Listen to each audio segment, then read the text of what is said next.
طبعا انت مش محتاج اقول لك ان اكرم توفيق جاله رباط صليبي، بس اللي انت محتاج تعرفه واللي انت محتاج تفهمه ان هو في شوية ناس على السوشيال ميديا من امبارح طالعين في نغمة ان اكرم توفيق ده لاعب متهور، وان اكرم توفيق ده لاعب مش عارف ايه، وكلام ملوش طعم ملوش لازمة من ناس. انا وجهة نظري ان الناس دي لا بتفهم ولا مستحيل انها تفهم. اولا دي حاجة قضاء وقدر. ايه بقى اللي حصل لموضوع اكرم؟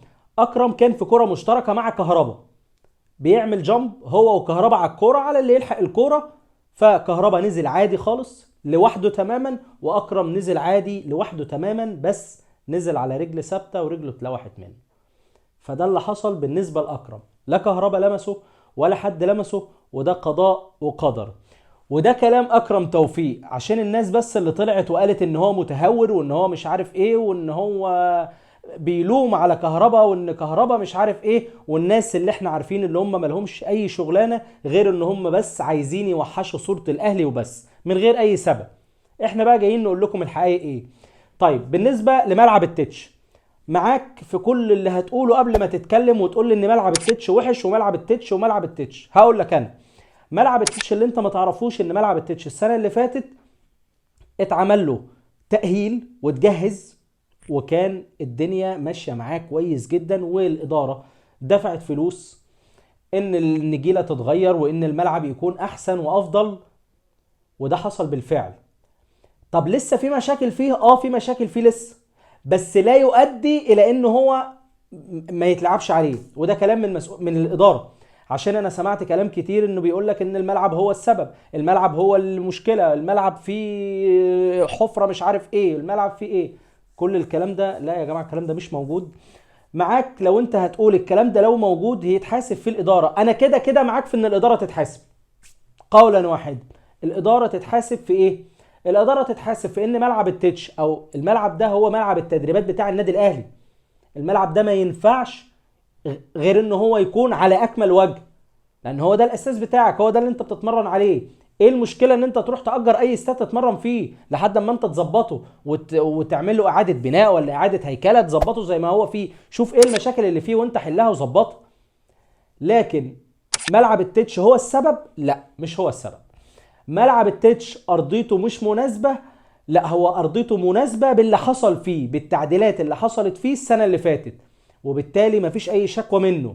كان في شكاوى قبل كده معاك، مازال لسه عايز محتاج تعديلات؟ هو لسه محتاج تعديلات بس مش كتيره خالص. وان شاء الله مفاسة قلب الاسد هيرجع تاني، عشان احنا لسه مستنيينه ومستنيين منه كتير قوي في الملاعب. اكرم من اللعيبه الرجاله، وان شاء الله شده وتزول، وده قضاء وقدر، واصبر واحتسب، وان شاء الله هيبقى اجرك عظيم عند ربنا باذن الله، وترجع تاني يا مفاسة تكسر الدنيا ان شاء الله. فكده طبعا هتقول لي ايه اللي هيحصل في الخارطه بتاعه النادي الاهلي بالنسبه للصفقات؟ احنا كده محتاجين باك يمين، قولا واحدا. انا ممكن استعين برامي ربيعه، اصله هو زمان كان ممكن اوظفه في باك يمين ومحمد هاني والكلام ده كله. احنا كجماهير النادي الاهلي لا، الكلام ده مش عايزينه، مش حابه. انا اللي حابه ان انا اشوف لعيب زي اكرم توفيق بيلعب باك يمين عشان انا النادي الاهلي، زي ما انا عندي علي معلول في الباك الشمال واكل الدنيا. انا محتاج برضو باك يمين نفس الكلام. فممكن يبقى فيه، طبعا احنا كلنا عارفين ان صفقات النادي الاهلي هيبقى فيه مهاجم وهيبقى فيه جناح، وده اللي الراجل متكلم عليهم. وانا قلت لك بنسبه كبيره ان محمد كريستو او محمد الضاوي لاعب النجم الساحلي اللي هو مواليد 2003 ده بنسبه كبيره خلاص مع النادي الاهلي. وزي ما قلت ان هو جاي خلاصه حق، يعني النادي الاهلي له 950 مليون دولار، ممكن النادي الاهلي يحط عليهم 200 او 250 الف 300 الف دولار بالكتير، ومحمد كريستو يكون في صفوف النادي الاهلي، عشان كمان هو مش متأيد افريقيا، لان النادي النجم الساحلي كان مفنش في المركز الخامس السيزون اللي فات. فمحمد كريستو لعيب واعد ومهاجم واعد، وان شاء الله هيفيد النادي الاهلي لو الصفقه تمت على خير.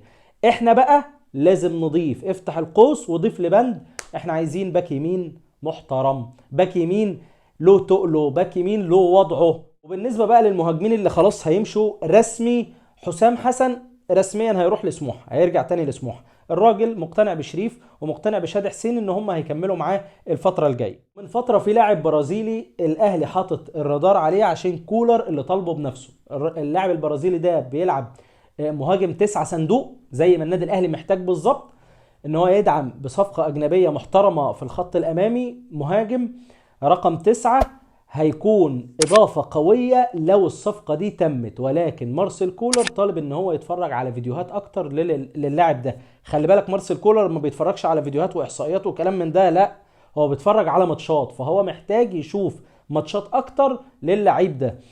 اخر حاجه بقى محتاج اقولها لك، ان في عرض رسمي من منتخب بولندا لمارسيل كولر. الكلام ده حصل؟ حصل. الكلام ده حقيقي؟ حقيقي. طب مارسيل كولر ناوي يكمل مع الاهلي ولا ناوي يمشي؟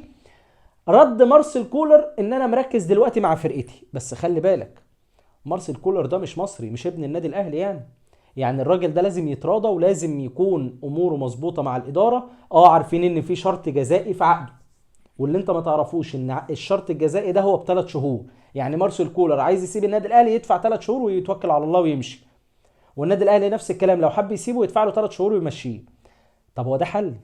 ما احنا برضو كاداره لازم نركز شويه، لان اللي عرفته ان مارسيل كولر المنتخب البولندي عايزه بشده.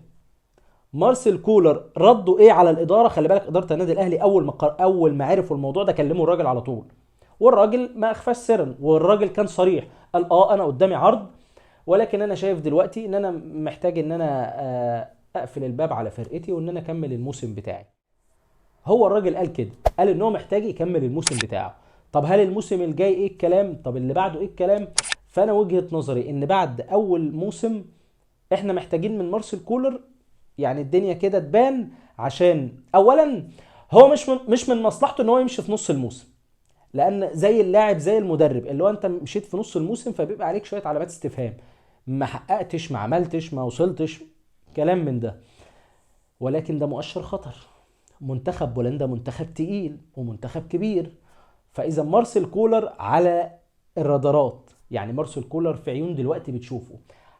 عارف انت بيقول لك العيار اللي ما يصيبش يدوش، فده عيار يدوش. فاحنا لازم نركز فيه الفترة الجاية، والإدارة لازم تاخد بالها من مارسيل كولر والدنيا عشان الأمور تمشي كويس. العرض وصل لمارسيل كولر؟ أيوة وصل لمارسيل كولر. طب مارسيل كولر هيمشي ولا لا؟ لا مش هيمشي، الراجل قال أنا مكمل، فاحنا هنمشي بكلام الراجل. واخر بقى خبر معايا ان اعلنت رابطة الاندية المحترفة ان علي معلول افضل لاعب في الجولة الثامنة باكتساح بنسبة 90%، وزيزو تقريبا واخد 9% تقريبا. فده فرق الشعبية بين الاهلي وبين الزمالك. خلي الجماهير كده تحلو كده مع كل جولة. وكده النادي الاهلي واخد 7 جولات، والجولة اللي راحت منه حتى ما خدهاش نادي الزمالك، وراحت لأحمد الشيخ لاعب غزل المحلة بعد أداء كويس جدا قدام فريق طلائع الجيش، وساهم ان فرقته تكسب طلائع الجيش. المهم ان دي كانت كل اخباري، وما تنساش ان انت الداعم الوحيد ليا يا صاحبي، فما تنساش تدعمني دايما وتدينا اللايك والشير وتصلي على النبي، واشوفك في حلقة جديدة، وسلام يا صاحبي.